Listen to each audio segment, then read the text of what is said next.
Alright! Good morning Pilipinas and good morning world! At sa ating makababayang OFW at makababayan natin na nandito sa Pilipinas na walang sawang sumusuporta dito sa Team Muntir Programa, thank you so much. Mabuhay po tayong lahat hanggat gusto natin. Well, anyways, tuloy-tuloy po tayo sa tigbabalita dito ng mga tamang balita at sagutin ang maling information na ipapakalat ng mga fake news peddlers, ng mga anti-Marcos, lalong-lalo na doon galing sa mga DDS na mga saltik makabayan. Yes, dapat silang sagutin. Bakit? Kasi paghahayaan ito sila na lagi pong naninira araw-araw kay BBM at sa Marcos Administration sa katagalan makabayan, akala mga paninira, baging totoo yan sa mata ng ibang tao. So dapat silang sagutin kasi ang bagong Pilipinas, bawal po ang mga sinungaling. At syempre, kasama niyo pa rin si Sir Ivan, ang pinakabulol na vlogger sa balat ng YouTube, pero nagbibigay sa inyo ng mga totoo at mga preskong balita na kinukuha natin sa nakapitbahay na social media. So magandang buhay sa ating lahat mga kabayan and a happy Tuesday sa ating lahat. Okay, so before ta mag-start mga kabayan, well, syempre, as usual, i-checkmark natin ang ating mga viewers na may maraming comment dyan sa baba sa ating comment section, ang ating pong top 5 commenters. At nandito sa listahan, ang nanguna po sa Ma'am Lerma Sandita. Meron siyang 79 na mga comments. Nandiyan rin po si Lynn Gonzalez. Meron siyang 42 na mga comments. Sergio Calma. Meron siyang 37 na mga comments. Nandiyan rin po si Shane Sibal. Meron siyang 33 na mga comments. And Sonia Darnaila. Meron siyang 26 lahat ng mga comments. Again, thank you so much po sa ating top 5 commenters. At siyempre, pasalamatan natin ating mga silent viewer dito sa ating channel. Thank you so much. At siyempre, pasalamatan po natin ang lahat ng mga viewers na lagi pong nag-like, laging nasi-shares ng ating mga videos, at doon sa ating mga viewers na subscribe sa ating channel. Thank you so much. At syempre, hindi natin kakalimutan, i-shoutout natin ating mga pinalangga na mga legends, ang mga senior citizens. Hello po, kumusta ang lahat? At syempre, i-greet natin ng happy birthday ang lahat ng mga viewers na nag-birthday ngayong araw. Happy birthday! Okay, so kumusta ang lahat mga kabayan? How are you today?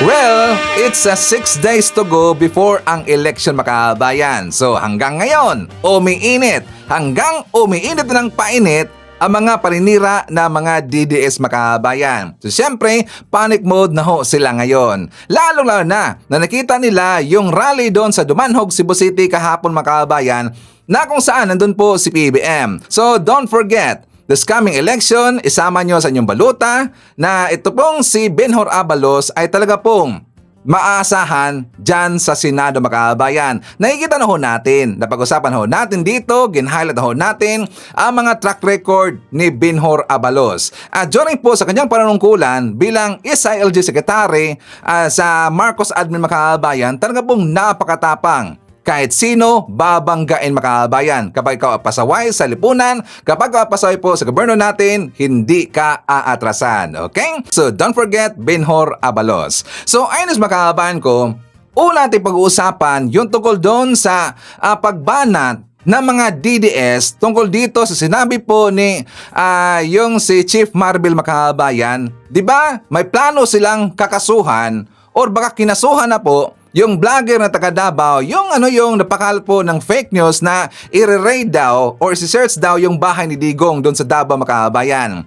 Di ba ang una pong napakalat niyan at saka pinakauna na vlogger na nag-live mga kabayan, yung pong nangangalan na si Paulo Canelio T yata siya, if not mistaken. So ngayon, ang kanyang Facebook account mga kabayan, tinignan ko. Kasi nga diba kahapon, meron pong press conference, merong press con at saka ito po yung natanong po ng ating mga kakilala po na mga reporters galing po sa mainstream media.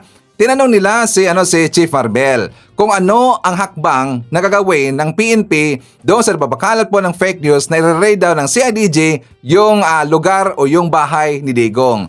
So kanila pong kakasuhan mga kabayan. Siguro, nung nakita niya yun mga kabayan, nakita po ng vlogger na yun, abay ginhide muna ang kanyang account ginhide mga kababayan, at saka nung ibinalik niya, before po ako nag-vlog mga kababayan, nakita ko po na kanyang ibinalik kasi nga nung time po sa press con nawala ang kanyang account. 'Di ba? Marami pong nag-highlight ng kanyang mga vlogs, marami pong kumuha po ng clip sa kanyang vlog na kung saan sinabi niya mga kababayan, sinabi ni Paulo na wala rin siyang sinabi na mag-raid or merong raid na mangyayari mga kababayan. Siya po ay nagsinungaling. So para maklaro po ang balita natin, ipapakita ko muna sa inyo yung sinabi po ni Chief Marbel. For more details, let's watch this. Fake news lang ayon sa PNP ang umano'y planong pagsalakay ng mga otoridad sa bahay ni FPRRD sa Davao City. Naharap din sa kaso ang vlogger na nasa likod nito.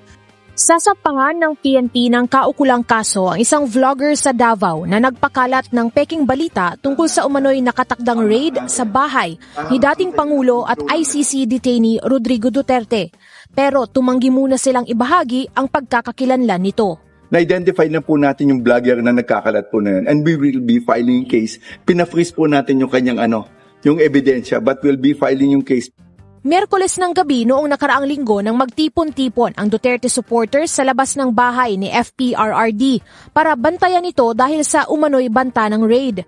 Sinabi rin noon ni Davao City Congressman Paulo Duterte na 30 CIDG operatives at 90 SAF personnel ang kanilang na-monitor na dumating mula pa raw sa Luzon. Huwebes nang direkta itong itanggi ni PNP CIDG Chief Police Major General Nick Torre III.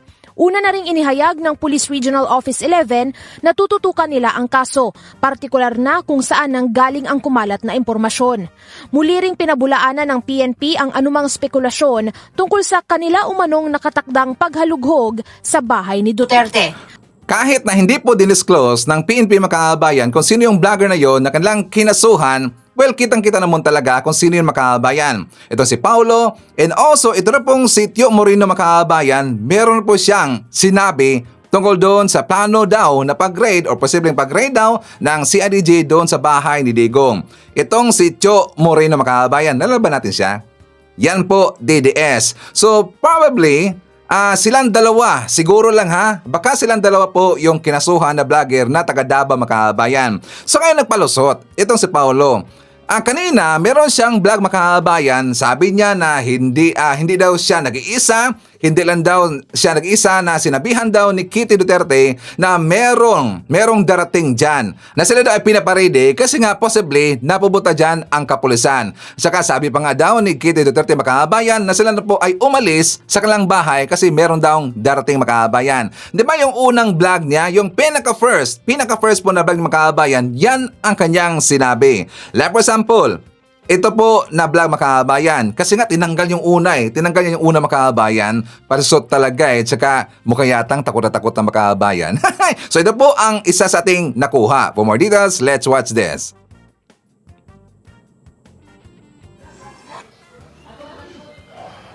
We need people here. We need people here. Bahala mo dira, I'll stand by the gate. I'll stand by the gate. If you're watching, I will stand and protect your gate.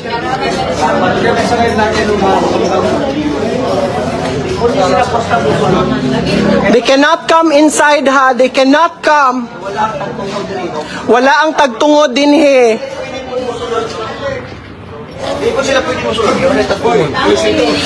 Gov. Hi, Gov. Naman ti mga pulis nila, di ba? Oo. Gov is with us, 10,000. Katong taga-DCP man to sila. O gani nagkuan sila daw kay basin daw na ni alert pud ang kuan, ni alert pud ang taga naka-deploy dia. Kay basin daw musukol ni. Abo sukol gid. Musukol kita. Dili magid pwede. Wala Mo man to nga magpatawag kag mga lawyer. Oo. Gov, any messages po for the 10,000 people watching? Kailangan na mo ang mga lawyer, nga mga volunteers punta dito sa bahay ni Tatay Digong. At saka yung mga barangay tanod, punta sila dito kasi may mga info tayo. At least, pakita lang natin, hindi man tayo maglaban. Kundi titingnan lang natin ang gagawin nila sa bahay ni Tatay Digong. Opo, Gov. Yun lang naman kasi tayo, open man tayo, hindi tayo magpag-away. Opo, Gov. Ang gagawin natin, susundin natin ang batas. Tama, Gov. Okay Yun po. naman ang sa atin dyan. Okay, any final messages po sa lahat na nanonood, Gov? Dapat sana yung nanonood ngayon na nanawagan kami na mag-pray kayo sa amin dito sa bahay ni Tatay Digong na walang gawin mangyari, na lahat ng gawin natin ipada natin sa batas. Thank you, Gov. Thank you so much, Gov. So, Okay, so tatanungin natin to si Paulo Makabayan. Hindi ba nila, o nila kasi marami na sila hindi ba nila ipinamukha dito na mukhang magkaroon po ng raid Makabayan? Sige nga mga DDS, hindi ba ninyo ipinamukha dito na magkaroon po ng raid? Kasi gumawa kayong eksena di ba? Gumawa kayo ng drama. Pati nga si Gob Makabayan, nakalimutan ang name na yun Basta yung si Gob, sumakay na rin po sa trip ng mga DDS vlogger. Di ba? Tingnan nyo, gunggong talaga At saka sa tingin ko pwede rin po yung makasuhan itong sugob ng pwede ba yung administrative case Makabayan sa kanya? Di ba? Pwede ho siya. Kasi nga sumakay Hindi naman nila verify kung totoo ba talaga yung sinasabi po ng vlogger na yon, yung ngalan po na Paulo Makabayan. Kasi si Paulo yung nanguna dyan. Bakit? Kasi ang pinakauna na vlog Makabayan, even though ito ang kanyang dinilit, pero I am very sure na nakuha na po ito ng kapulisan natin. Siya yung pinakauna na nagsabi na siya daw ay kinontak ni Kitty Duterte Makabayan. Na itong sila si Kitty Duterte umalis na sa bahay, sumibat na kasi daw merong darating Makabayan. So gumawa siya ng eksena na nagtawag-tawag siya, tinawagan niya yung mga taga Davao na mga supporters ng mga tanga Makabayan, hindi naman pala totoo. Bakit sila gumawa ng eksena Makabayan? Kasi that time, yan po ang time ng launching ng 20 pesos per kilo na bigas doon sa Cebu City Makabayan. Diba? Yan po ang time. Kasi sila po ay gumawa po ng eksena, gumawa po ng gulo, kasi gusto nila na matabunan sa ginawa nilang issue, picky na issue na raid daw yung launching ng bigas ni PBBM. Yun po ang kanilang plano Makabayan. Yun po ang kanilang goal. Pero ngayon, ano ang nangyari? Hahabulin sila ngayon. So ito pong ito pong vlogger na si Tio, ito pong vlogger po si Paulo, at sana yun pong governor na yung Makabayan, titingnan rin po at saka iimbestigahan po ng PNP Makabayan. So ngayon, before nag-vlog si Sir Ivan, meron siyang interview galing po sa ibang vlogger Makabayan. Ito ang kanyang palusot. Yes, I actually heard about it, that, may mga people and organization were saying that I've been spreading fake news. Number one, let me go back to the real score as to why I am here. I am here because I volunteered to protect the Dutertes and not for self-interest. Kasi kung for self-interest lang, why now? Diba? I've been coming here almost every day prior to what happened the other day, I'm delivering goods from friends, from DDS all over the world, kanang inana. Mao gitong intention. Now, na-shock ko kay naagi nag-ingon nga dili daw mi friends ni Kitty, which is dili good me friends ni Kitty. Although, di ba, if you are a Duterte and ako, if they are in trouble, shouldn't we be friends? Because I wanted to help her after that incident, Kay mo magitong goal to help them, to help the entire family. People were questioning daw sa social media ko nang ngita og help. Asa di ko mangita og help? Silang balay? Good, so it was kinda murag na kuyaw-kuyawan ko, And kung fake news lang, why would I do that? Nag-gather me because somebody from city government, gibriefing me prior. Wala na siya gibuhat-buhat. Gibriefing na siya prior na in case somebody comes, mag-search, what do we need to do? And like I said, gusto ko pong i-clarify, I never said anything na raid siya. Ang ingon nako, search, which is that's the truth from that city government employee ata to siya na nag-ingon sa mo nag-brief. After we heard the call. Now, let me go back to the call, no? When Kitty Duterte called, I was saying, kita man mo sa picture prior to my live, nakatapok ming tanan. So that's we. That's not like personal gyud ko ni gitawgan. I never said that. Ningon ko we na ami diri na ako dinhi kauban na mo mga volunteers. 'Di ba? So but let me go back again. No? Kami mga DDS supporters, mga anak ni Digong, ni Tatay Digong. Okay, so palusot good youth. Okay, sa una mong post, nakita namin marami kayo dyan. Pero doon sa live mo, iba ang sinabi mo. Tinawagan ka daw ni Kitty. Yun ang una mong sinabi. Pero unfortunately makabayan, dinilit niya kasi, tinanggal niya. Kasi nga marami doon, ang pinakaunang live niya, nandun po ang lahat ng mga ebidensyang pwede makuha na marami siyang sinabi na pwedeng gagamitin against sa kanya makabayan. Nandun ho, kaya lang dinilit gunggong talaga. And also, doon po sa kanyang sinabi na kung bakit daw nandyan siya, wala namang question yon. Unang-una, didiis ka. So, syempre, doon ka talaga po pupunta kasi nga ibablog mo yung bahay ni Digong. At saka nagplano kayo, nagagawa po na eksena kasi daw na briefing kayo. Diba doon mga kabayan, mukha yatang pwede magagamit yon. Kasi diba sabi niya na gin-briefing na daw sila, gin-briefing na daw siya ng city government ng Davao na in case kapag meron pong magsisearch sa bahay ni Digong or merong magre-raid po sa bahay ni Digong, alam na nila ang kanilang gagawin. Diba? Sinabi na ho ni Paulo na meron na hong coordination from the city government o sa Davao mga kabayan. Pwede magamit yan, di ba? So sana itong live na to hindi to i-delete po or hindi to i-delete po ni yang sinong vlogger man yon kasi siya po ay in-interview lang mga kabayan. So merong cooperation dito ang possibly coordination yung taga city government ng Davao mga kabayan kasi gin-briefing na ho sila. Pero dahil wala pong raid, wala pong search na nangyari kasi nga sabi niya mga kabayan wala daw siyang sinabi na raid kundi search daw. Ano bang pakakaiba ng search at saka raid mga kabayan? Diba hindi ko nagets ano ba ang pakakaiba ng search lang kasama mag-raid? Kasi pareho lang naman yan Diba mag-raid sila papunta doon sa bahay mga kabayan at saka mag-searching. So search and raid parang kapatid lang yan Gusto niya kasi doon sa kanyang live mga kabayan ipinamukha niya na ganun ang nangyayari. Nagkakaroon ng raid, nagkakaroon ng search, sa mukha pa lang niya para siyang takot na takot makabayan. Tapos nagpuntahan doon mga opisyales, mga alipores si Digong kasi nga haharangin nila makabayan. Sabi pa nga niya na pupunta siya doon sa gate na ni Digong, hindi niya papapasukin kung sino ang papasok makabayan. O di klarong-klaro talaga, pinamukha niya na makakaroon ng raid. At yun po yung nagkaroon po, ang idinulot nun ay kaguluhan makabayan. Malaking kaguluhan ho yun. O diba? So good luck na lang sa iyo, Yots. Palusot pa.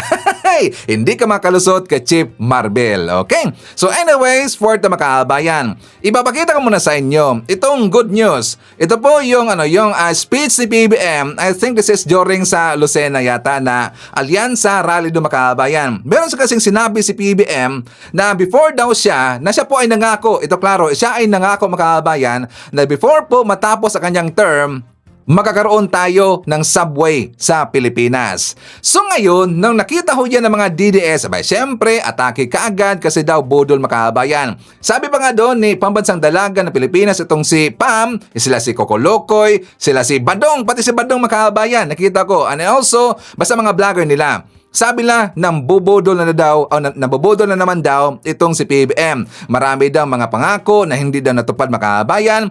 Pero pwede na nating silang sasampalin sa aspiration, sa pangarap ni BBM na 20 pesos per kilo na bigas natupad na makabayan. Diba isipin nyo ho, yun po aspiration, pangarap, natupad. Ito pa kaya na pangako ni PBM hindi matutupad makabayan? So ito po ang ating ibig sabihin. Isa rin sa prioridad ng administrasyon ni Pangulo Ferdinand R. Marcos Jr. ay ang pagpapaunlad ng transportasyon sa bansa. Kaya naman, ayon sa Pangulo, tinitiyak niya na bago matapos ang kanyang termino ay magkakaroon na rin ng subway sa Pilipinas. Tiniyak ni Pangulong Ferdinand R. Marcos Jr. na patuloy ang mga hakbang ng kanyang administrasyon para ibayo pang mapalago ang ating ekonomiya. Sa kanyang talumpati sa campaign rally ng Alyansa para sa Bagong Pilipinas sa Batangas nitong Sabado, kinilala ng presidente ang malaking ambag ng mga manggagawang Pilipino para sa ating ekonomiya na sinasabayan din anya ng mga inisyatibo ng pamahalaan. Pinaghahanda po natin ang ating ekonomiya upang lumago, upang lumakas, at lahat po ng maaaring gawin upang dalhin po natin ang mga malalaking planta, ang malalaking investor dito sa Pilipinas. Kaya naman po, masasabi ko naman, meron naman tayong masasabi na matagumpay naman po ang ating mga sinusubukan dahil trilyon-trilyon na po na piso ang pumapasok na investment dito sa Pilipinas. Bilang tugon naman sa problema sa mabigat na daloy ng trapiko, pangako ng Pangulo bago magtapos ang kanyang termino sa 2028, magkakaroon na rin ng subway sa Pilipinas. Ayon sa Presidente, mahalaga ang maginhawang biyahe para sa ating mga kababayan at sa ating ekonomiya, kaya't isa ang sektor ng transportasyon sa tinututukan nila. Bago po ako matatapos bilang Pangulo, magkakaroon na tayo ng subway dito sa Pilipinas. Yung subway, yung tren na dumadaan sa ilalim ng lupa. Yung nakikita po natin, dati nakikita lang natin sa sine yan. Meron na po tayo dito sa Pilipinas. Dagdag pa riyan, sabi ng Pangulo, prioridad din nila ang paghahatid ng internet access sa lahat. Sa gitna ng climate change, pinaigting na rin ng pamahalaan ang mga hakbang sa pagpaparami ng dam at flood control projects sa bansa. Kailangan natin pagandahin ang ating flood control. Hindi lamang yan, itong flood control, kasama na rin po yan, yung pag-iipon ng tubig para mainom ng mga household at para sa irigasyon sa agrikultura. Lahat po ginagawa natin yan. Git ni Pangulong Marcos, para maipagpatuloy ang progreso sa bansa, mahalaga ang tamang pagboto ng ating mga kababayan sa eleksyon. Kaya't hinihikayat niya ang bawat isa na suportahan ang kanilang mga pambato sa pagkasenador sa ilalim ng koalisyon ng Alyansa para sa Bagong Pilipinas. Ay sigurado ho tayo mga kabayan na hindi po makakatulog itong mga DDS sa kakaisip ngayon. Kasi nga isipin nila kung magkatotoo no na magkakaroon tayo po ng subway sa Pilipinas dahil nga pinangako ngayon ni PBM. Isipin niyo, pangako yan. Ibig sabihin, sisiguraduhin yan ni PBM. Sa kanyang pangarap nga, di ba, na bigas makahabayan na ginawa po na 20 pesos per kilo na bigas, sinong mga akala na makaabot po ng 20 pesos makahabayan? Sinong makakala niyan? Kasi nga, di ba, madalas kong sinasabi dito at marami hong beses sinabi ko dito na mahirap talaga po abutin ang 20 pesos per kilo na bigas dito sa Pilipinas. Kasi nga, siyempre, ang mga bilihin natin, ang napakamahal po makabayan, yung mga kinukuha po natin ng mga fertilizer from other countries, mahal naman talaga. At saka, alam ho natin yan, kasi in-explain na ho yan ng mga magsasaka makabayan. Napakahirap abutin ang 20 pesos per kilo na bigas. Pero tingnan nyo, nagawan ho ng solusyon ni PBM. Sino ang maakala na nangyari makabayan? Diba wala? So dito na po sa kanyang pangako before po matapos ang kanyang term na magkaroon tayo po ng subway sa Pilipinas, I am very sure sisiguraduhin yan ni PBM. Okay? So ngayon pa lang, nag-alburuto na ang mga DDS. Kasi kapag yan ay mangyayari makabayan, isasampal natin yan sa kanila. Hey! Sabi pa nga ni Badong, palpak daw mga programa ni PBM. Palpak ba? Speaking of palpak, Badong, mamaya ipapakita ko kung ano ang totoong palpak. Build pa more. Mamaya. So before that, ipapakita ko muna sa inyo yung statement ni PBM tungkol doon sa mga sunod-sunod po na aksidente makabayan.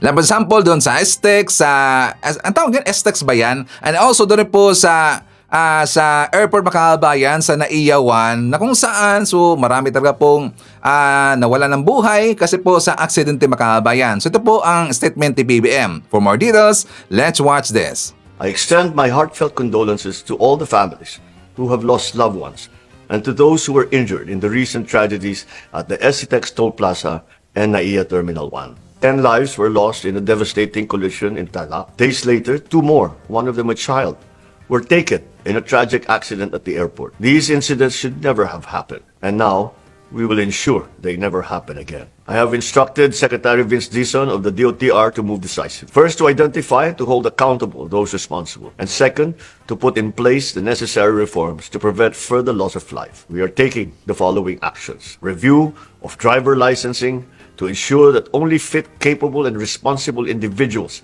whether driving public or private vehicles, are allowed on our roads. A nationwide audit of bus operators with clear sanctions for those who fail to comply with safety and maintenance standards. A directive to the Department of Labor to crack down on unsafe and exploitative practices in the transport sector, because driver fatigue, long hours, and pressure to meet quotas should never put lives at risk. We owe it to the victims and their families to act, not only with sympathy, but with resolve. These lives will not be lost in vain. We will make the changes that need to be made. We will demand accountability where it is due, and we will build a transport system that truly protects Filipino people.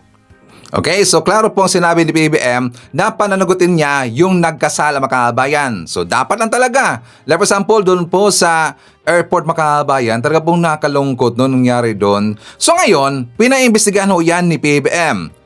Dito sa mga balat ng mga DDS gunggong kasi sila yung unang nagreklamo, kabayan. Siyempre, Marcos admin ngayon, kapag meron pong mangyaring mga issues, for example, sa mga infrastructure o mga construction dito po sa Pilipinas, mga kabayan, ang unang babanatan nila si PBM kasi daw palpak, mga kabayan.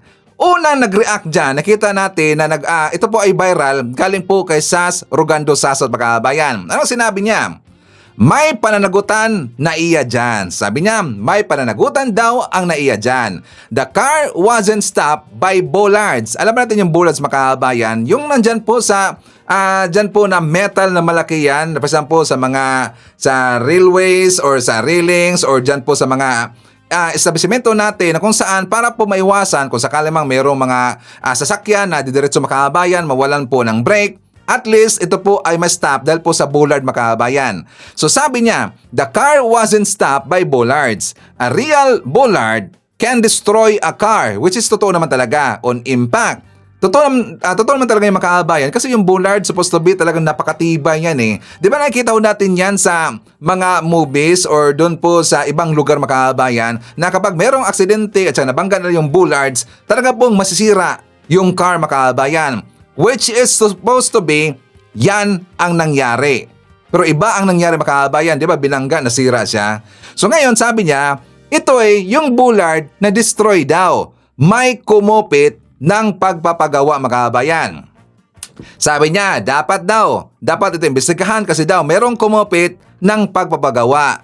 Nakalimutan ni Sas Rogando Sasot na yung construction ng, mga kabayan, pagbidding po sa bollard at saka paglagay po ng bollard, mga kabayan, sa panahon ho yan ni Tugade. Sa panahon ho yan na mga Duterte, mga kabayan, or Duterte administration. Nakalimutan niya. So ngayon, siya po ay sinagot ng kasamahan po natin po na vlogger, si vlogger ng Bayan, mga kababayan. Sabi niya, dapat ilapag mo kaninong project yung bollard na sinasabi mo para makita ng mga tao sino yung sinasabi mo na posibleng nangupit sa project. Sino ba ang may pananagutan sa ngayon kasi under na ng San Miguel yung operations na naiya, di ba? Kung San Miguel ba ang nagpagawa ng bollard na yan or ang past management at sino sa nagdaang general manager ang dapat managot? Sino, mga kabayan? Diba si Tugade? So ngayon, nabilaukan itong si Sas Rogando Sasot. Kung napapansin nyo po, ang mga DDS vlogger, ayaw nila na i-take to, mga kabayan.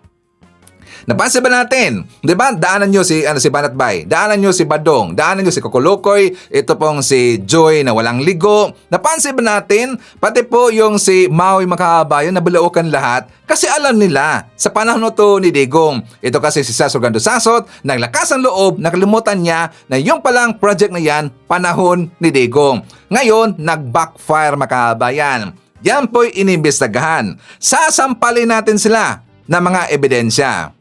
So during po sa procurement ng project ng, mga kabayan, Project Bollard dyan sa NAIA, during sa panahon ni Digong, 2019, mga kabayan. Yan po ang bidding. 2019 ho yan nangyari. 8 million pesos ang ginasto ng gobyerno, pera natin, sa bollard na yun, mga kabayan. Kasi ilan lang ho yan? Isipin nyo, ilan lang pong bullard nakalagay doon mga kababayan.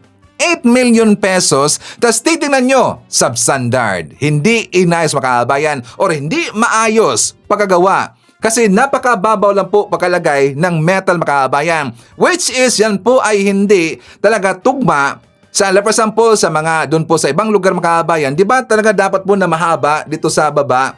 Dapat mas, ano sa Tagalog nito? Dapat nakabaon pa ho ng malayo sa ilalim mga kababayan. Pero nung nabangga ho yan, nakita ho ng ating current secretary po ng DOTR mga kababayan, napakababaw lang ho. So ngayon, yan po'y inimbestagahan. At dapat talaga managot po kung sino ang kumupit. According kay Sas Rogando Sasot, na sabi niya dapat daw may managot kasi nga merong nakikita dito na may kumupit sa pagpapagawa niyan. And also makahabayan ko, tinignan ho natin kung sino ba yung kontraktor.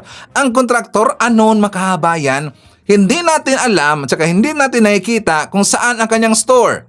Hindi makita makahabayan. So talaga pong parang bukot-bukot lang, parang kuluro makahabayan. Baka malaki ang naibulsa sa panahon ni Digong. Malaki rin yan, 8 million yan makahabayan, 8 million yan, tas yun lang po ang project na yon. Diba? Dapat lang imbestigahan yan. Dapat managot kung sino yung dapat na managot. Tugade, sabi ho ni Sas, meron ang pangungupit na nangyari. Diba? Nakakatawa naman. So ngayon makahabayan ko, i-insert po natin yung pong banat ni Sara Duterte kasi nga 'di ba siya yung unang nagpalabas at saka sumakay doon sa sinabi po ni Maharlika na pinatotohanan niya yung tungkol sa issue ni Paulo Tontoco na namatay po doon sa Beverly Hills makabayan dahil daw na drug overdose. 'Di ba? Pinatotohanan ni Sara Duterte na sangkot daw itong si F. Elisa kasi nandun daw ito sa police report makabayan. Ngayon siya po ay sinagot. Siya po ay sinagot po ng palasyo ni Yussi Claire makabayan na galing, di ba sabi po ni Yussi Claire, na galing pala sa kanya yung fake news. Di ba? Binanatan itong si Sara Duterte. For more details, let's watch this. In a recent interview, Vice President Sara Duterte said every time may issue raw po against the Marcos administration, inaatake raw po ang mga kalaban. And may I read part of her quote? Merong namatay sa Amerika at nandoon sa loob ng kwarto si First Lady Liza Marcos at nandoon sa police report. Cocaine yung sinasabi nagkalat doon sa kwarto na yon ay bigla na lang nilang hinila, kinuha, dinukot si Pangulong Duterte. Your comment po, ma'am. Sa kanya pala lang galing ang fake news. Siya pala ang source ng fake news na ito na pinapakalat laban sa unang ginang kay First Lady. Unang-una po, kailangan pa ba natin paniwalaan ang mga ganitong klaseng istorya na nanggagaling sa Vice Presidente? Tandaan po natin, dumating si First Lady sa Pilipinas March 10, 2025. Kung gusto niya pong alamin yan bilang Vice Presidente, may records po yan. March 11, nagkaroon po ng event si First Lady with the representatives of Girl Scouts of the Philippines. That's May 11, 2025. Pwede po ba natin ipakita? Yan. Makikita po natin na kasama niya ang ilan sa mga representatives ng Girl Scouts of the Philippines. Nandiyan po si Dr. Cristina Lim Yuso, National President, Mrs. Teresita Gonzalez, GSP Central Board Member, at si Mrs. Rosaline Davadilla, National Executive Director. March 11 po, nang naaresto or dinala ang dating Pangulong Duterte sa ICC. Papaano po ito maiko-correlate kay First Lady? Samantalang March 11, nandito na siya sa Pilipinas, kasama ang sinabi po natin mga representatives ng Girl Scouts of the Philippines. Ito po, ang sinabi ni VP Sara, ay walang paggalang sa pamunuan, sa organisasyon ng Girl Scouts of the Philippines. Pinapalabas niya na ang event na to ay hindi nangyari. Bilang Vice Presidente, hindi po ba dapat inalam niya muna kung itong mga taong pong itong nabanggit ko from the Girl Scouts of the Philippines ay totoong nagkaroon ng meeting sa ating First Lady. So, tanong natin, dapat pa bang paniwalaan ang mga sinasabi ni Vice Presidente kung sa kanya naman pala nanggagaling ang mga fake news at disinformation na ito? Oh, 'di ba? Fake news si Sara Makabayan. Sabi ko sa inyo, 'di ba? Tama talaga tayo kung kailan po dumating itong si FL.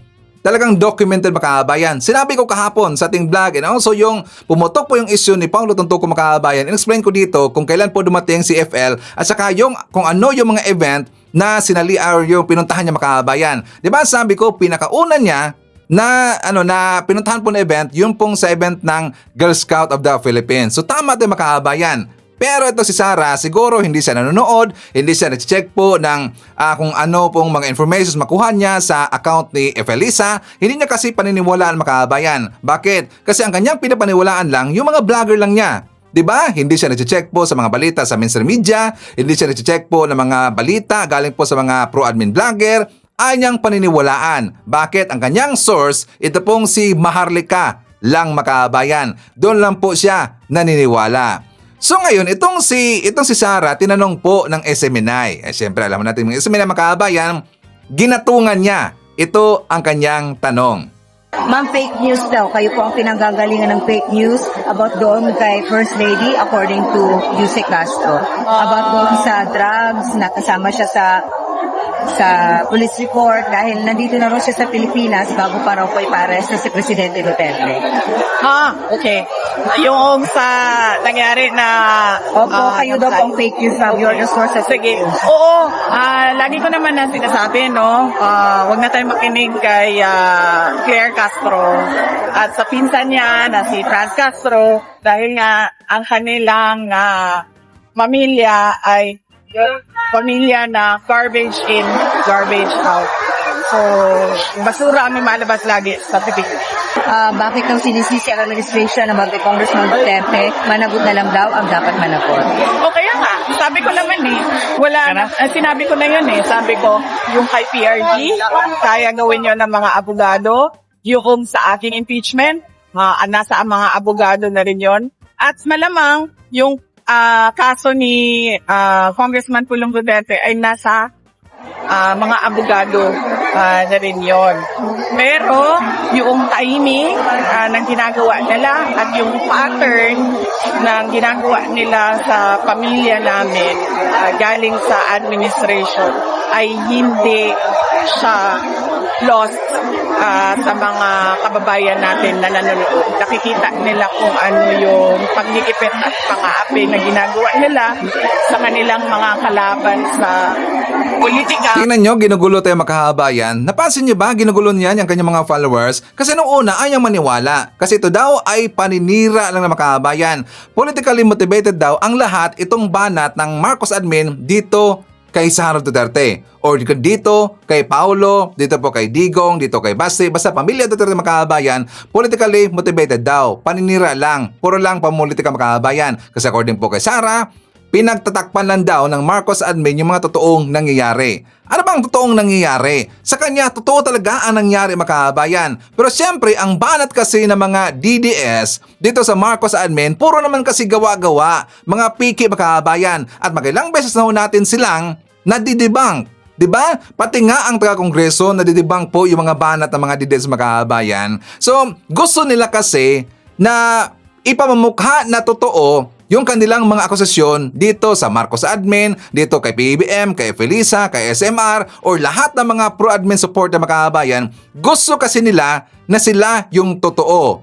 At saka piki yung sa Marcos admin Makabayan. Di ba yan po ang kanyang gustong ibig sabihin dito? So tingnan nyo lang po ang kanyang sinabi. Puro lang politically motivated, puro lang mga paninira, at saka hindi niya kayang sagutin ng tama ang tanong ng mga reporter Makabayan. Puputulin niya kaagad.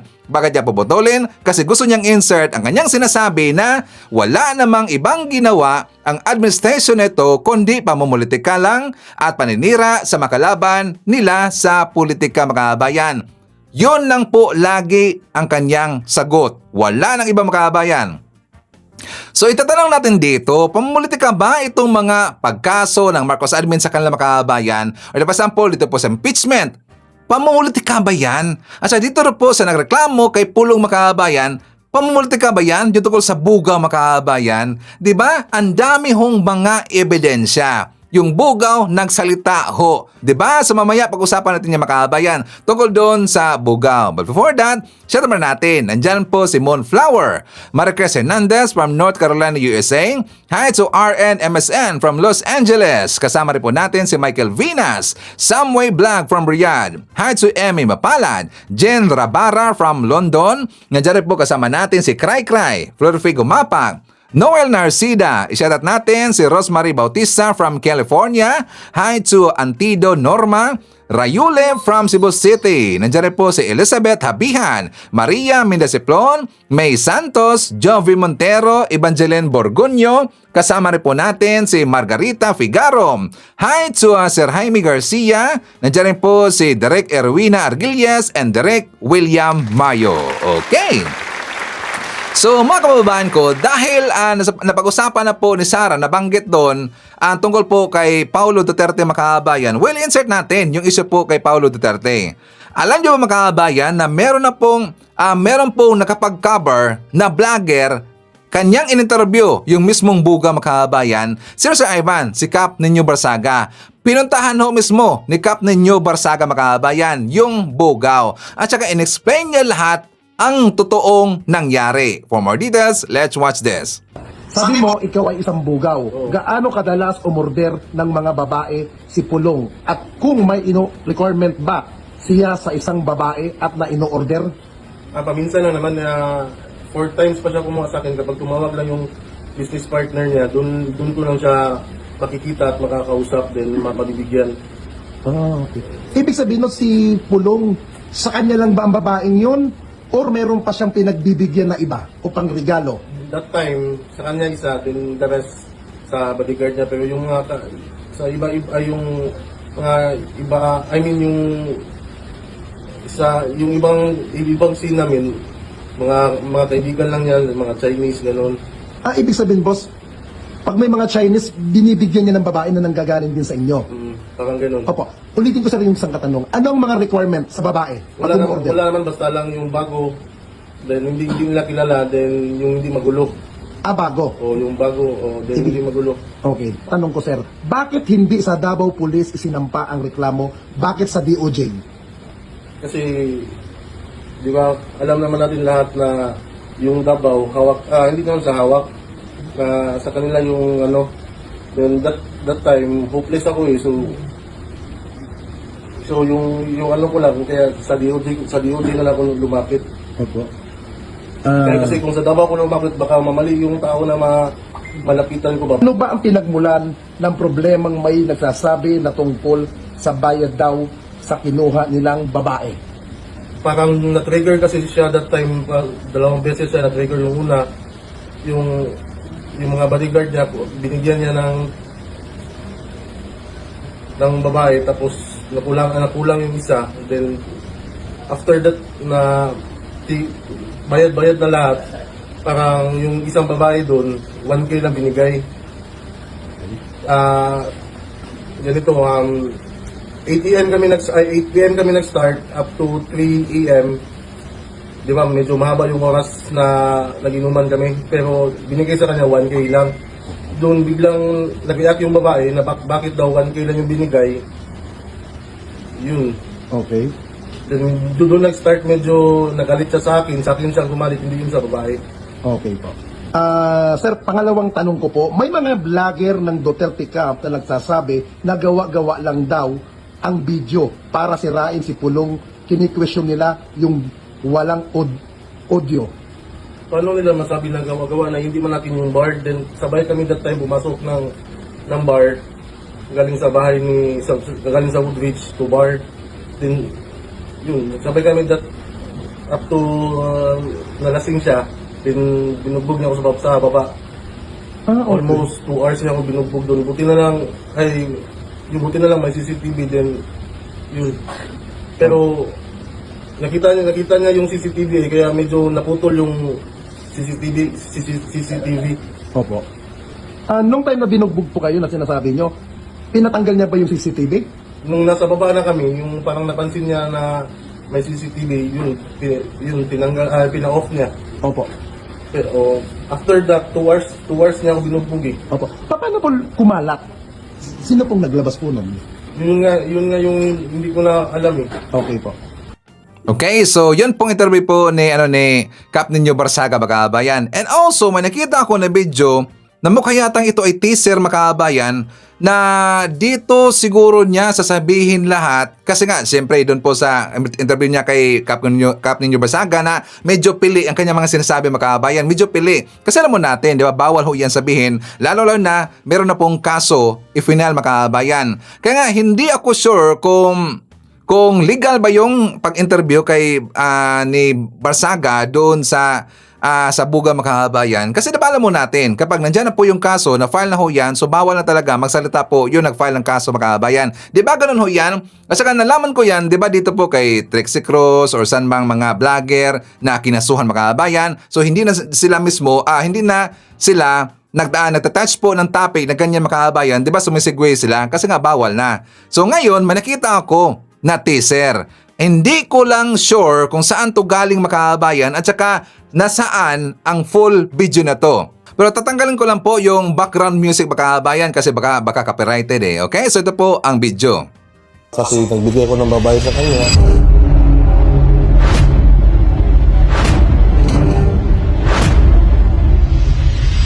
Mas safe dito kaysa dun sa Davao eh. Mahirap kasi dun yung nabangga ko, di ba? Yung malaking tao dun. Binugbog niya ako. Kaya sobrang sama para kang nakakita ng kakanging tao eh. Kakanging tao eh. Nahaharap sa reklamong physical injuries at grave threats si Davao City 1st District Congressman Paolo Duterte. Ako si Cristone Sean Patria from Davao City. Si Pulong, kakilala ko siya through Charlie. Close talaga sila eh. Then every time na mag-invite si Charlie, yun, sinasabi niya palagi na bilisan mo kasi pupunta si boss. 8 p.m. to 1 a.m. kasama naman si Charlie. Then umalis siya kasi sinundo niya yung anak niya. Kaya umalis kami sa bahay ni Charlie, lumipat kami ng bar. Yung babae, yung isa, 1K lang yung binigay niya. Then nag-react yung babae na ba't 1K lang. Kasi nairita si Pulong, yung tinawag niya ako, lumabas siya ng isang patalim. Then pinilabo niya ako, sinabihan niya yung bodyguard niya na isa sa baba na lock mo yung door kasi lalabas daw ako. Yung saksak niya, parang 4 to 5 times ginawa. Sampal, stadya, tuntok, na gano'n, ulit-ulit. Yun, parang wala. Hopeless na talaga that time, kaya kahit anong niya, pinasalo ko na lang. Sabi niya, i-off na yung CCTV, yun na nawala na. Okay, so yun po ang teaser, mga kabayan. So hindi ko po alam kung sino yung vlogger na nag-interview sa kanya, mga kabayan. At saka sana makita natin yung full video na yan. Saka ipa-play ho natin dito, mga kabayan. We are very sure na kapag makita ho natin yung video na yung, mga kabayan, marami itong malalaman dito sa kanyang sasabihin, sa kanyang revelation, mga kabayan. 'Di ba? Doon nga nakita natin na si Pulong na mayroon talagang kalampungan, 'di ba? Sigurado tayo na i-deny talaga 'yan ng mga Didis vlogger, mga kabayan. Pero kitang-kita yung purma na parang si Pulong talaga eh. Pero gali ang tawag dito parang monochrome yata ang tawag ng, mga kabayan, parang black and white. 'Di ba may term 'yan, monochrome 'yan. So naka-black and white lang. Pero sa purmahan, mga kabayan, parang si Pulong talaga eh. 'Di ba? So sana makita natin yung video na 'yon. So anyways, ito rin po ang banat ni Attorney Claire, mga kabayan, kasi nga 'di ba sinabi po ni Sara Duterte na puro lang pamumulitika at saka yung timing daw sa pag-file ng kaso ng Bugaw na 'yon, pamumulitika, mga kabayan. Tsaka dahil daw malapit ang eleksyon, kaya kinasuhan itong si Pulong Duterte. Ito ang banat ni Attorney Claire. For more details, let's watch this. Okay, alam mo, basa mo rito, Attorney Claire, dito sa sinabi ni Vice President Sara Duterte na itong kasong ito laban sa kanyang kuya, may pakana si BBM. Okay, ulitin natin Attorney Claire tayo dito. Okay. Okay, sa akin, di ba? Unang-una, ginawa ito walang denial. Itong si Congressman Pulong. Sinabi pa niya, kung di ako nagkakamali, nakita niyo na yung video, bahala na kayo kung iboboto pa siya, parang something to that effect. So wala siyang pag-deny, no? At wala siyang dininay na ginawa niya. Ang sabi lang niya matagal na yan. So nakita niyo na yung video, so bahala na kayo. 'Di ba parang gano'n eh. At ang nakakataka kasi, Christian, nagsalita si VP Sara nang hindi pa niya kinakausap yung kapatid niya patungkol diyan. Ganun ba? Yes, Hindi pa sabi niya, nag-uusap. hindi pa sila nag-uusap about this video. And then, sinabi niya na, well, same pattern, kapag ka may issue patungkol dyan, sa mga katulad niyan, tungkol sa bigas. Sinabi niya 20 pesos na bigas ang issue, magkakaroon na naman ng, parang pagganti, na may issue na naman sa pamilya Duterte, at yun nga yung sa ditong video na lumabas kay Pulong Duterte, kay Congressman. So, nakakataka lang, bakit lahat ng ginagawa nila, wala na siyang ibang masabi, kundi pamumulitika? Parang hindi na siya gumagamit ng ibang rason. Parang hindi niya na inaaral yung mga sitwasyon. Basta automatic sa kanya, yan, laban sa amin, pamumulitika. Yan, laban sa amin, pag-kidnap, pamumulitika. Kasi malakas ako. Sa darating na 2028 na election, malakas ako, kaya namumulitika. So saan niya ba kinukuha yun? At hindi na siya makapagrason ng maayos at hindi niya sagutin ng diretso yung mga issues. Bakit nga ba? Anong basa ninyo? Bakit parang yan ang kanyang default na sagot? Pamumulitika ng administrasyon. Unang-una, siguro, ito lang tingin ko, it's either wala talaga siya masagot, or pangalawa, hindi niya alam yung facts, at makasagot lang siya at makapanira or makatira sa administrasyon, sasabihin niya pamumulitika. Pero lahat, Christian, tingin ko, wala siyang kaalam-alam sa mga news. Just imagine, sabihin niya na wala siya nakikitang anumang nagawa ng gobyerno o let's say, si Pangulong Marcos Jr. Siguro naman, kahit naman hindi maka-PBBM, Christian, makikita naman sa news kung ano na yung mga nagawa. Lalo-lalo na kung tututok sa mga programa na pinapalabas sa PTV4, RTVM. The problem is, siguro nga, itim ang mundo ni VP Sara. Kaya wala siya nakikita maganda sa ano man nangyayari sa gobyerno. And, nakakalungkot yon. Parte siya ng gobyerno, pero hindi siya nakikiisa, hindi siya tumutulong, wala siyang nagagawa, at hindi niya nakikita kung ano yung pwedeng, yung potential sana niya, together with the president, na mas makapagbigay ng serbisyo sa taong bayan. So nakakalungkot, ilang taon na siya? Ilang taon na siyang vice-presidente. Pero parang wala nangyayari. Pero I think Yusek, ano na yun na we're way past that dahil matagal na nabiyak yung unity team, parang I don't know kung imposible na yata ma-reconcile yan. Grabe yung sunugan na yan. Pero Christian, remember VP Lenny, di naman sila magkasundo ni dati Pangulong Duterte. Ba't nakakatapagtrabaho? Si VP Lenny yun, si Sara Duterte to Yun lang. Yun lang pagkakaiba. Di ba? Kanya-kanyang diskarte yan Oo. Tsaka walang confidential fund. Ito, ang dami. Oo nga. Di ba? Nauna pang gastos yung confidential funds kesa dun sa budget para sa magnegosyo taday. Hindi siya nakapagbigay ng mga negosyo sa tao. Imaginein mo, 150 million pesos ang budget for that. Ang nagastos lang is 600,000 pesos. Nauna pang gastos yung confidential funds. Pero minsan naisip ko, Yusek, Siyempre, wala pa kayo sa gobyerno nito. Wala ba regret ito si BBM dahil yung unang confidential fund ng VP Sara ay galing sa opisina niya? Diba yung 125? Di ko alam kung may regret siya. Feeling ko lang wala pa ako noon feeling ko lang. Pag binabasa mo kasi yung kilos ni VP Sara, remember yung nagkaroon siyang press con? Yung gusto niya na pugutan, cut his head off, parang di ba? Remember that? Sa isang graduation. Sa graduation. Meron doong parte kung saan sinabi niya na disappointed siya, na deceive siya, because one of the promises daw ni Pangulo is gagamitin niya yung 250th wing, air wing. May parte doon. At yung presidential chopper para nakakauwi siya sa kanya anak. Yes. Hindi daw yun natupad. Pero remember, meron siyang isang pinost sa Facebook yata niya yon na nagpapasalamat siya dahil nagagamit niya to dahil para makauwi sa kanyang bahay para sa kanyang mga anak. Diba? Pero nabash kasi yon eh. Kaya hindi na yon na parang naulit o siguro nahinto. But disappointed siya, diniceive siya kasi ang sabi niya ganito kung mapapanood mo yung video na to, hindi ikaw, we're talking to the president, hindi ikaw ang priority ng chopper na yan. Hindi rin si Lisa. Ako ang priority niyan. Ganon niya sinabi doon sa press con niya. So, kung makikita mo na ganon siya magsalita, ibig sabihin, paano niyang kinulit si PBBM for that 125 and then, actually, hindi lang 125, ang nabigay 125 lang eh. It's more than that, tama? Ang sinabi ni Senator Coco Martin, parang more than that. Ang nabigay lang is 125 million pesos na confidential funds. At yun ay nire-request niya na as early as September 2022. Nabigay lang ng December.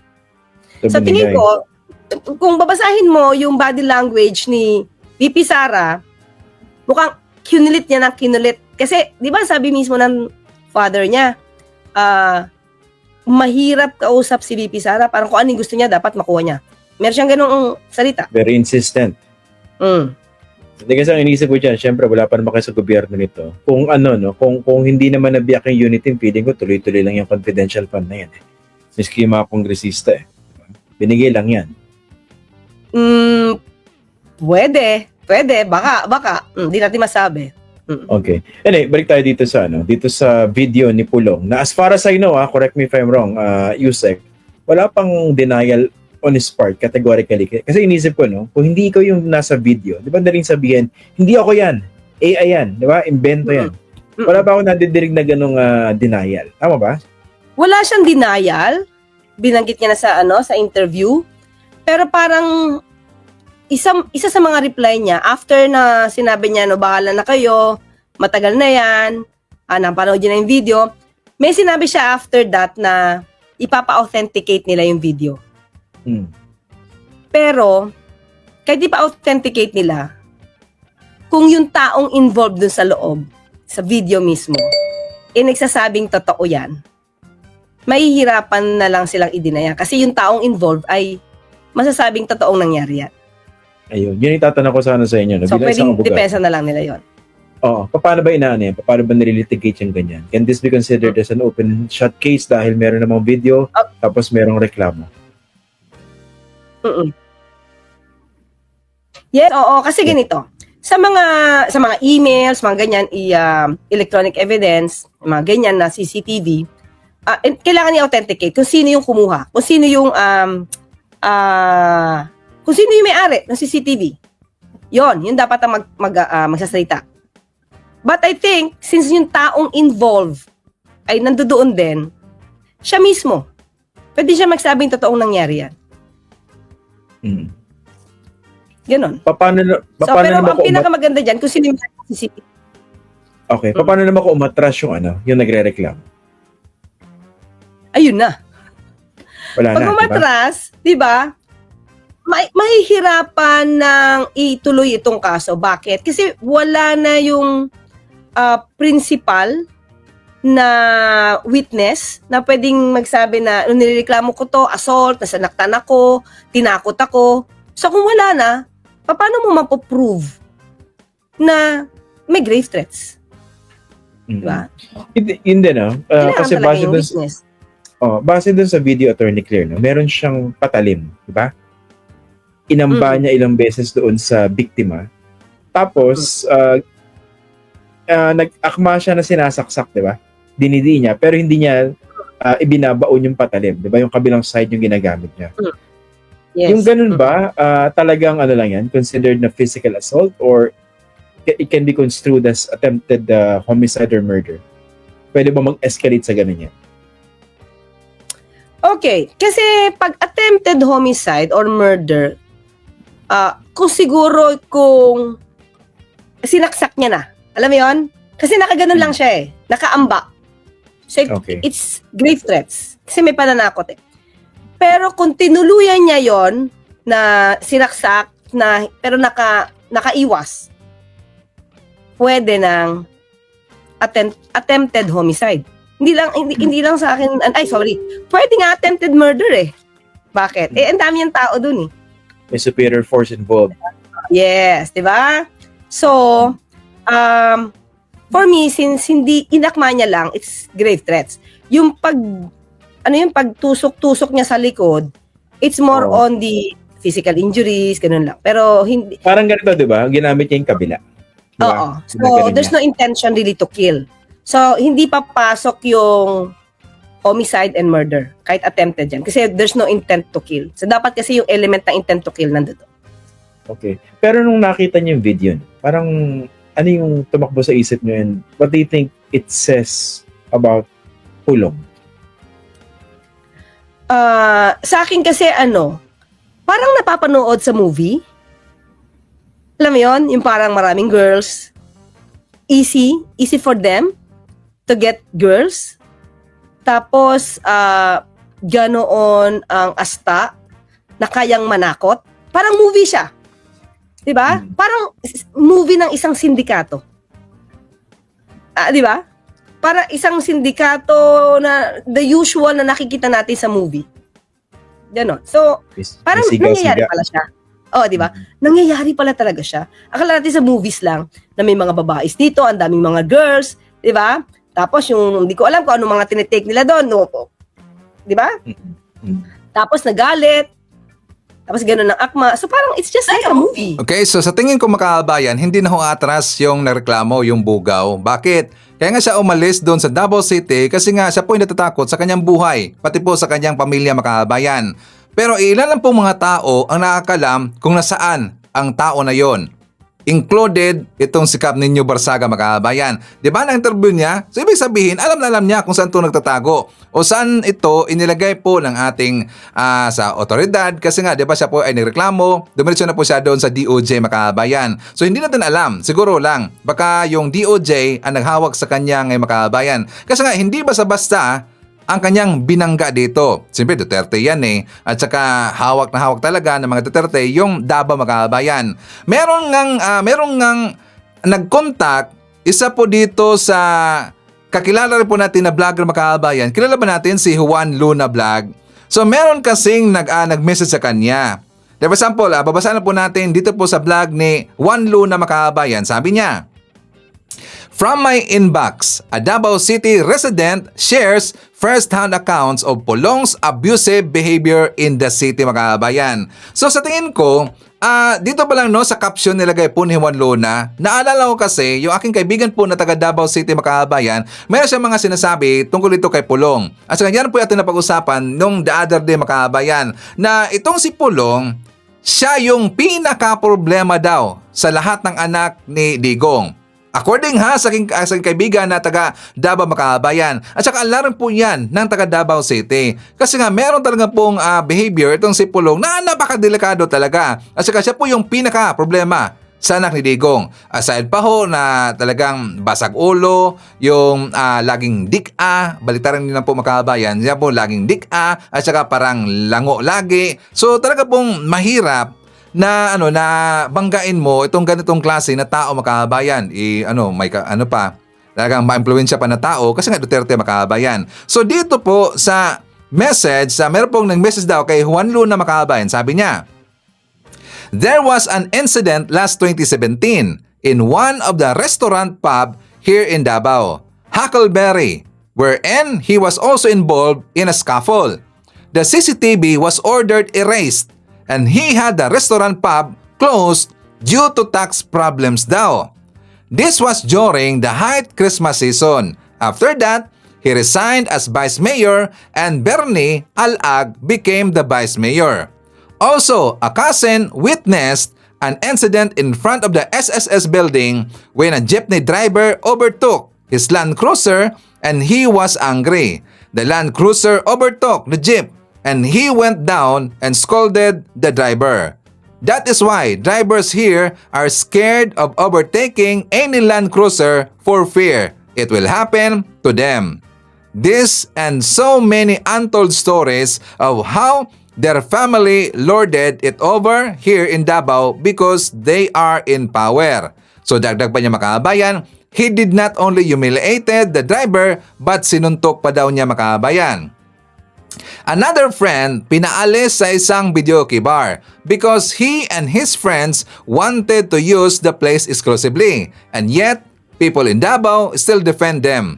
Diabolical na ang influence sa mga tao dito sa Scary mga kabayan. Tingnan nyo, ganun po talaga na nakatakot ang tao na to. Kapag ayaw niya makabayan, well, syempre may kalalagyan ka talaga kasi nga meron po siyang mga bodyguards at saka siga-siga ang makabayan kasi nga dinadala niyo yung pangalan na Duterte. Tingnan nyo, ang mga drivers takot na takot doon makabayan kay Pulong. Kasi nga doon po sa Land Cruiser, siguro kay Pulong yung Land Cruiser. Siguro nag-overtake makabayan. So ayaw po ni Pulong siguro na siya po ay mabertikan. Yun nga, ginulpi makabayan. At saka marami pang issue sa videoke bar, sa mga establishmento. So tala pong nakatakot itong si Pulong. At saka nag-coincide dito ang sinabi ng aking kaibigan makabayan. So siyempre maniniwala ko sa kanya. Bakit? Siyempre taga Davao siya eh. Diba? At saka madalas siya pong makikita ito pong si Pulong makabayan. At yun rin po ang mga sinasabi ng ibang mga taga Davao na mga residente makabayan. Okay? So anyways, before tayo mag-jump po sa next topic, share naman natin. Nandyan po si Joel Crido. Hi to Midardo Leoncio from Taguig City.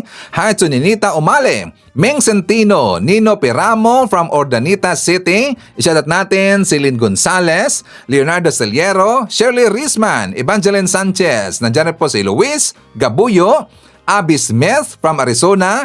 Hi to Ruben Jamison, Marjorie Minsais from Sydney, Australia. Isyadat natin si Joel Narso, Christy Castro, Lourdes Rivera, and hi to Nerio Morta. Okay, so mga kababayan ko, ipapakita ko sa inyo ang vlog ni Mike Abby. For more details, let's watch this.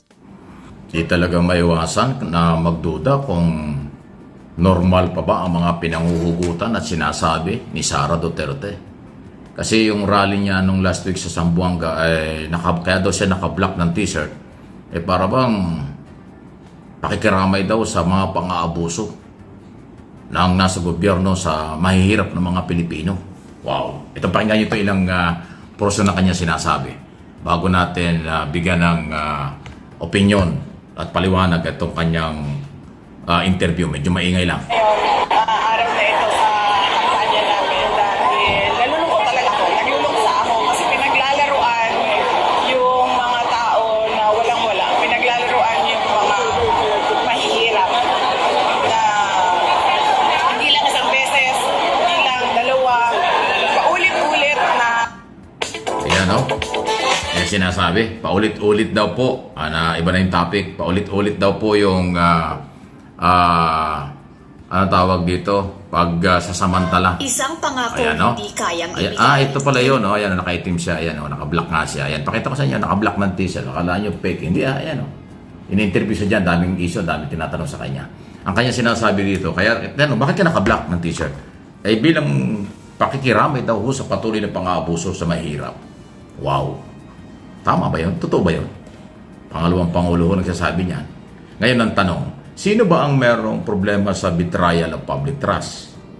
Ano bang ibig sabihin? Kawalan ng tiwala ng taong bayan sa public official. Sino ba ang merong kasong ganon? Sino ba ang merong article of impeachment tungkol sa graft in corruption? Sino ba ang merong article of impeachment tungkol sa pag-uutos para sa buhay ng Pangulo, Speaker of the House at saka First Lady? Sino ba ang sinasabing umabuso sa pera sa confidential at intelligence fund ng Office of the Vice President at saka sa Department of Education?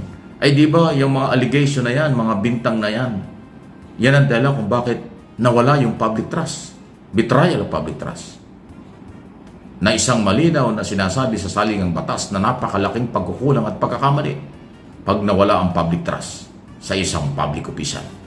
Pero ngayon ang sinasabi ni Sara Duterte, kaya daw siya nakablock dahil nakikiramay siya sa pang-aabuso ng gobyerno sa mahihirap. Aba, sino ba umubuso sa pera?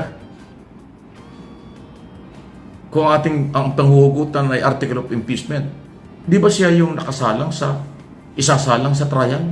Di ba siya ang pinagbibintangan at inaakusahang merong kawalan ng tiwala sa publiko sa paghawak ng pera ng bayan? Hindi ba? Baka nakalimutan niyo si Piatos, si Kokoy Villamin, si Pampano, si Asim Suka, at kung sino-sino pa na mahigit na o libu-libong acknowledgement receipt na di umani binigyan ng pera sa confidential fund, 612 million pesos. Ayan ang sinasabi natin. Kaya talaga nakakaduda na kung normal pa ba ang labanan at normal pa ba ang mga sinasabi. Kay Pangulong Marcos, walang nakapile na anumang kaso kasi nakaupo siya, hindi pwedeng kasuhan. Pero pwede siyang i-file ang kasong impeachment. Meron ba kayong ipinail na kasong graft in corruption, betrayal of public trust tungkol sa budget ng Office of the President? Ay nung isang araw, kalalabas lang yung report mula sa Commission on Audit. Legal at maayos daw ang paggamit ng confidential at intelligence fund ng Office of the President. COA report yan. COA news yan. O, kita nyo?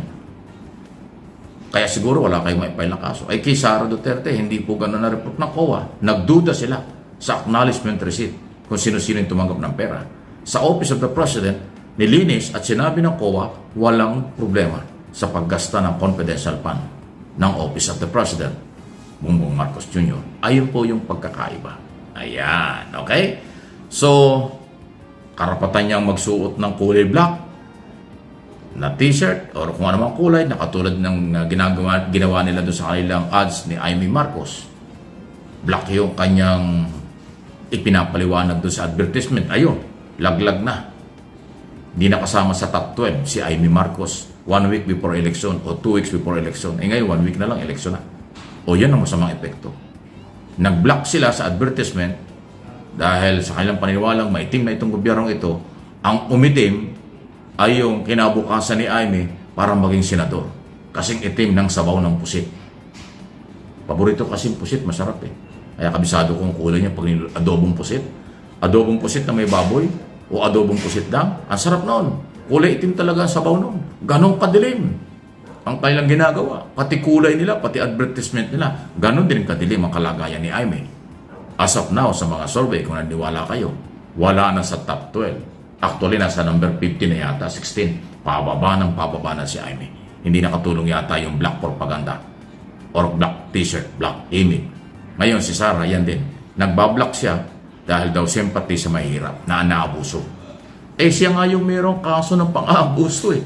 Mukhang nakalimutan talaga, no? Iba yung sinasabi kaysa ginagawa, kaya ingat po kayo. Marami nagbabantay sa inyo kasi Vice President ka. Kung pangkaraniwang kang tao, hindi ka dapat pag-usapan. Kung pangkaraniwang kang mamamayan, hindi ka pag-usapan. Pero ikaw ay pangalawa sa pinakamataas na opisyal ng pamahalaan, normal lang, mantayad ka. Sa lahat ng iyong sinasabi at ginagawa, pati pananamit mo, lahat ng pag-uugali mo at pagkatao mo, yan ay subject for criticism, subject for topic sa lahat ng content at mga balitaan, mga traditional media at social media. Kasi pangalawang pangulo ka na dapat ay magandang halimbawa sa kabataan at sa mamamayan. Pero dahil ikaw ang lagi ang napapag-usapan, malayo kasi sa pagiging halimbawa ang mga galaw. So trabaho lang, walang personalan, sarili kong opinion, interpretation sa iyong ginagawa. Dahil base sa mga interview at sinasabi mo, ganon. Pero malayo sa katotohanan, sa aking observation at opinion. Sabi nga nila, lahat tayo entitled sa opinion. Totoo yun. Sino ang may kaso? Sino ang may problema dahil nawala na ang tiwala ng taong bayan? Ang pangalawang pangulo o ang kasalukuyang pangulo? Okay, so kasama rin po natin si Mel Villaferte from Japan, Luisito Niedo, Edmond Ramos, isyatat natin si Ireneo Arroyo, Evelyn Garcia, hi to Elizabeth Habilyunar, tsaka hi daw sa kanyang mga anak na si Mike na nandyan sa Macau, Michelle at apo niya na si Nami King at Maika na nandito sa Pilipinas. Hi to Ashen, nandiyan rin po si Leonida Wibrets, hi to Josephine Gallego, Phil Macabato, isyatat natin si Simply Tukis Vlog. Hi to Lorito Canaveral and Cerila Nyoko Canaveral. Hi to Diesel and David and shout out kay Maximo Magdalena. Okay, so mga kababayan ko, ipapakita ko sa inyo yung nangyari kahapon doon sa Dumanhog, Cebu City, na kung saan ang One Cebu na ito po'y pinangunahan ni Gov. Gwen Garcia at kasama niya yung mga governors dito sa Visayas, mga kababayan, inendorso ang alyansa. At nang pagpasok po ni BBM, niyanig ang buong gymnasium, mga kababayan. For more details, let's watch this. Ania gayud ang atong pinalanggang presidente, President Ferdinand Marcos Jr.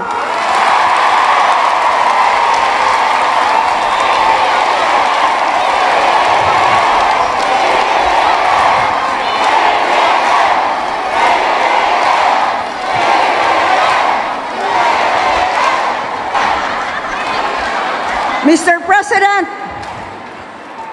this is the voice of the real people.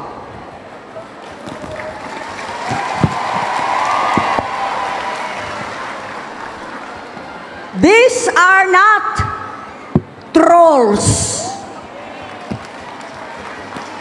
nor created AI bots or voices coming from other countries. Ito po ang mga Dumanhoganon. Sila po ang mga Subuanon. Patuloy kami respeto sa inyo. Lalong-lalo na ngayon, meron ng 20 bugas per kilo.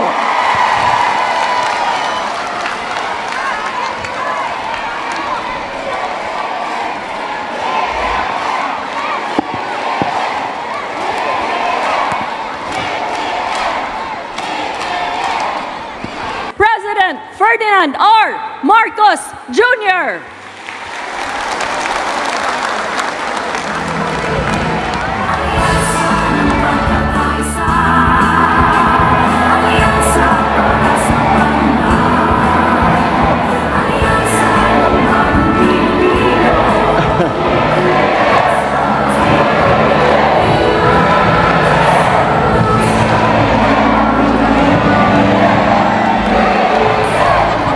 Maayong adlaw kaninyong tanan mga pinalangga natong kaigsunan dinhi sa Cebu.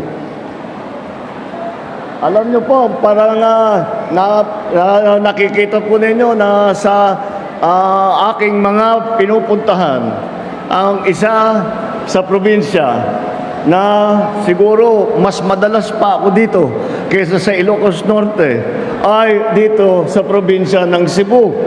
At bakit? Eh dahil marami akong kaibigan dito na masarap ang bisita. At saka kahit umiiwas ako, eh napapakain pa rin ako ng lechon.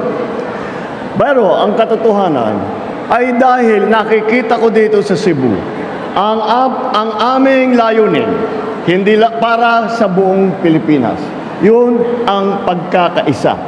Maalala po ninyo, nung tumakbo ako bilang Pangulo, ang aming sinisigaw ay unity, pagkakaisa. Dahil sa aming pananaw at sa pananaw ng lahat, ang pagkakaisa lamang ang magiging susi para sa ating kinabukasan. At dito po, nakaka-inspire, may nagiging inspirasyon po ang Cebu dahil nakikita natin ay ang Cebu ay may nag-iisa sa ilalim ng One Cebu dahil sa pamumuno ni Mami Gwen. Magtapo sa akin si Gwen, Mami Gwen, mas matanda ako sa kanya.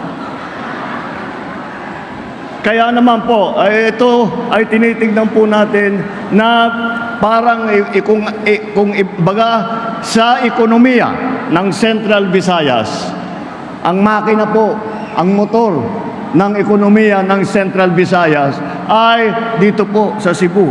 At dito po lagi naman ang nakikita nating na bumubulusok na ekonomiya. Bakit? Bakit nangyayari? Bakit nagiging ganyan ng Cebu? Nagiging ganyan ang Cebu dahil kayo ay nag-iisa. Dahil kayo ay magkabalikat at meron kayong leader na nagbibigay sa inyo ng magandang gabay na nakikita ninyong walang iniisip kung hindi makatulong sa inyo. Walang iniisip kundi magtrabaho, magsakripisyo para sa lahat ng mga Cebuano. Yan po ang ating butihing Governor, Governor Gwen.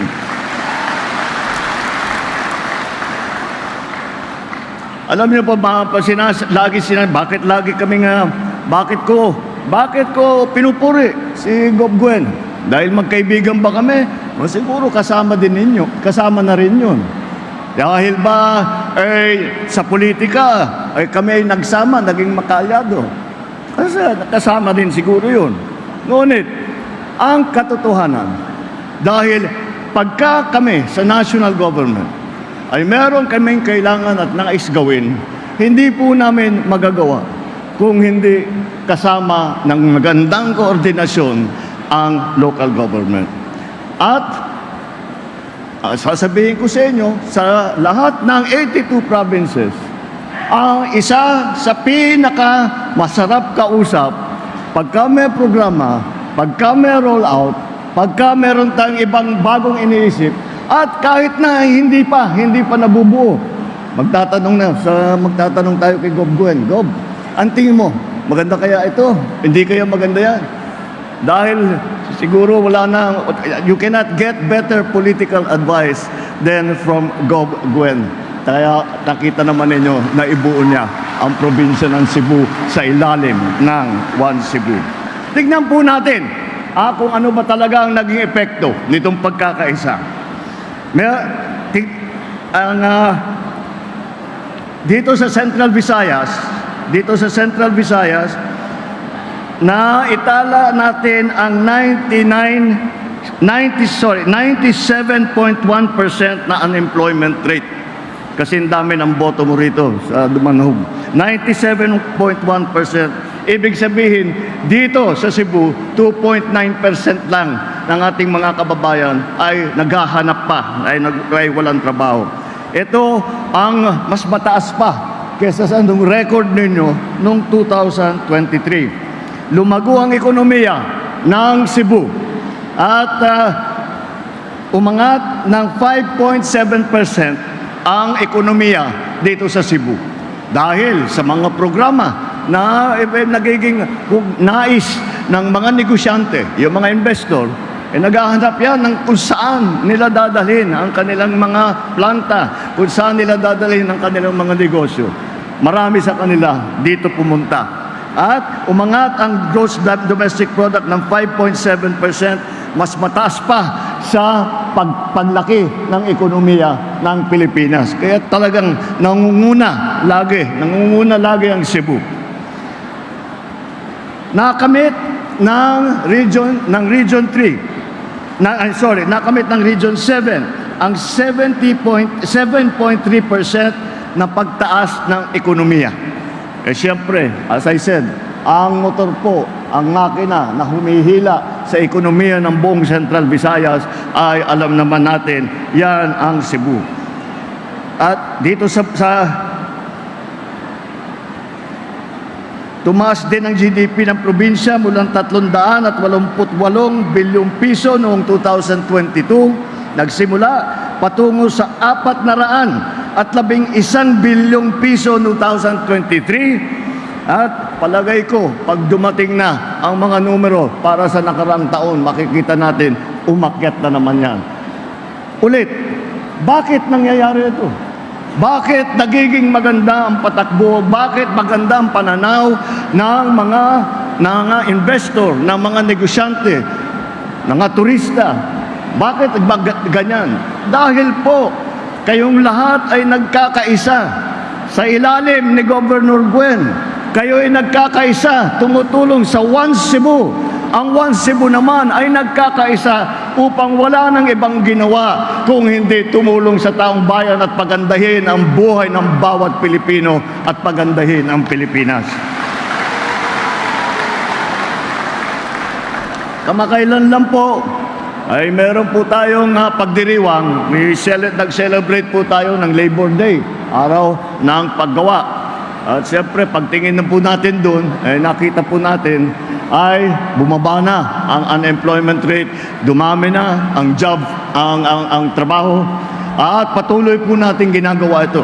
Nagkakaroon po tayo ng job fair, siguro labis na sa 100,000 ang nakakuha na ng trabaho dun sa mga job fair natin. Patuloy po ito, aming ginagawa. Dito po sa Cebu, may 7 na Kadiwa Center. At yung Kadiwa Center, yan na ngayon ang magiging gitna center ng yung pinanggit ng ating butihing gobernadora ay ang 20 pesos per kilo na bigas. Yan po ay nakamit na natin.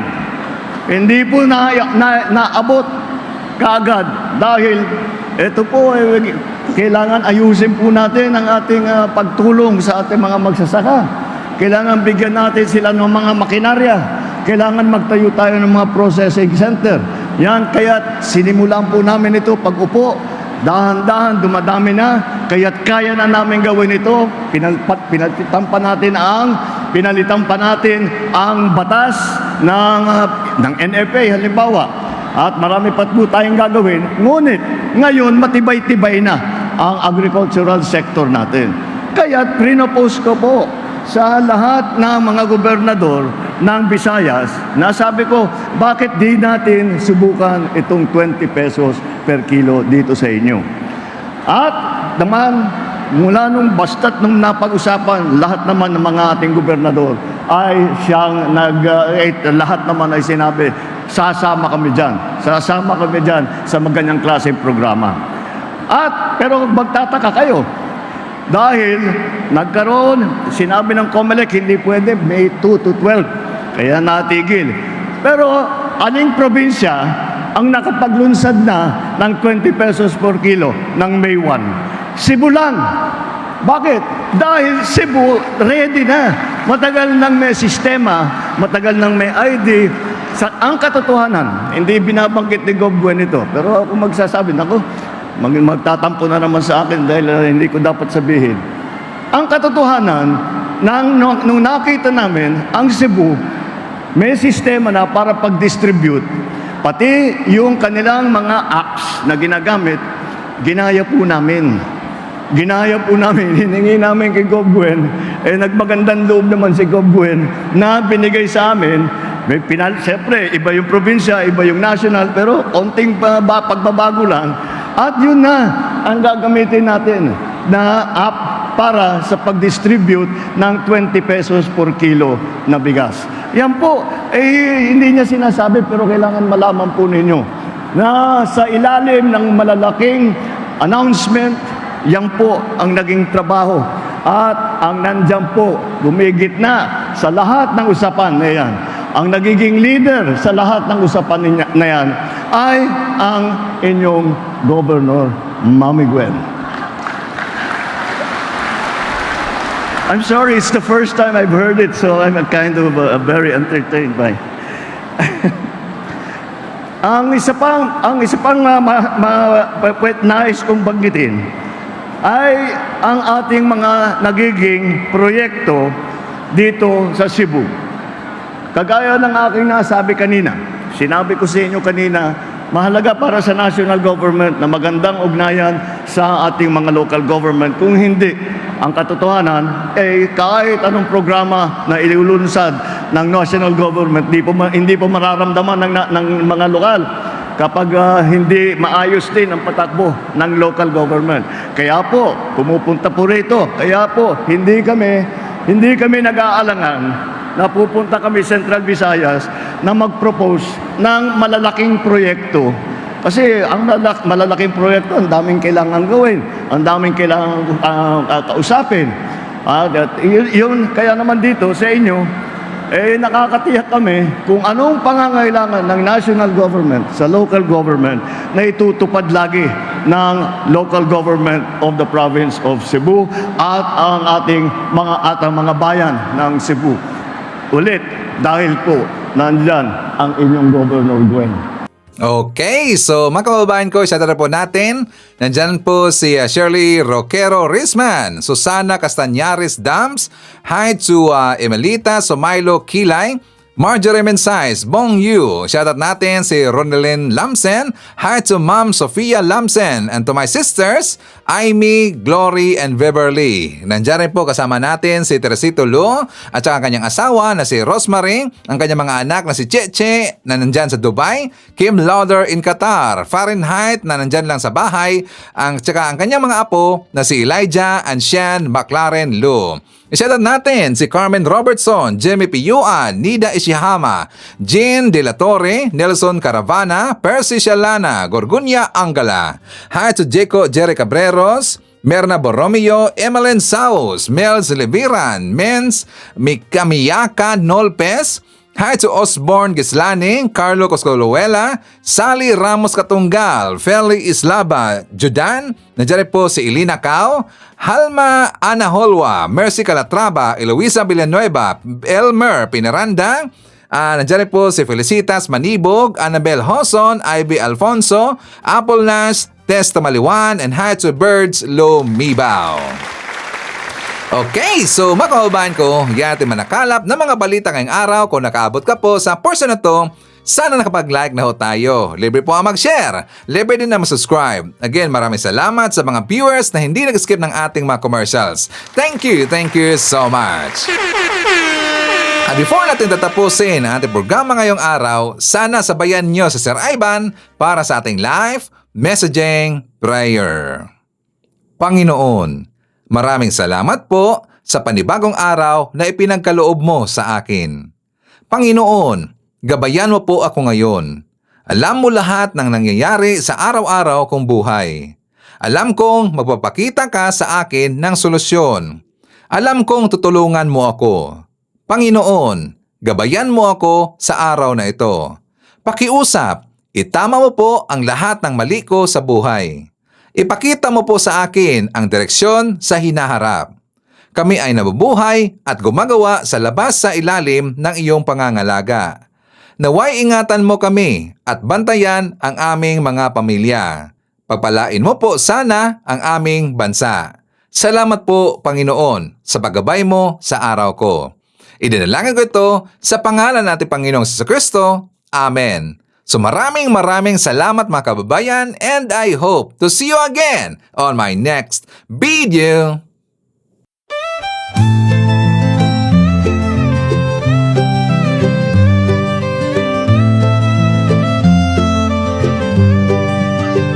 Sa bawat pagsikat ng araw, ikaw ay nandyan. Tinig mong matatag, sa amin ay gabay. Pag-asa ng bayan, pangakong totoo. BBM, isa kang totoong tao. Sa mahirap at api, ika'y sumusuporta. Tapat mong paglilingkod, lahat kami nakakita. Sa iyong pamumuno, bayan ay umaangat. Bagong Pilipinas, pangarap ay tapat. Ikaw ang aming BBM, Pangulong matapat.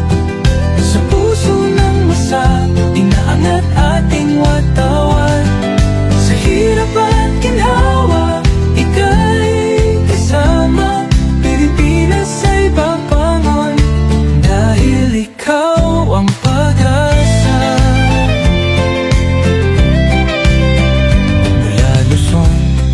Visayas hanggang Mindanao, boses mo'y umaabot. Dala ay pag-ahon, magtulungan, magkaisa. Sabi mo sa lahat, para sa bayan, ikaw ang aming alamat. Ang pangarap mong bansa, taas noo masagana. Manggagawa't magsasaka, binigyang halaga. Serbisyong totoo, hindi pagpapanggap. Ang puso ng bayan, ikaw ang hinahanap. Ikaw ang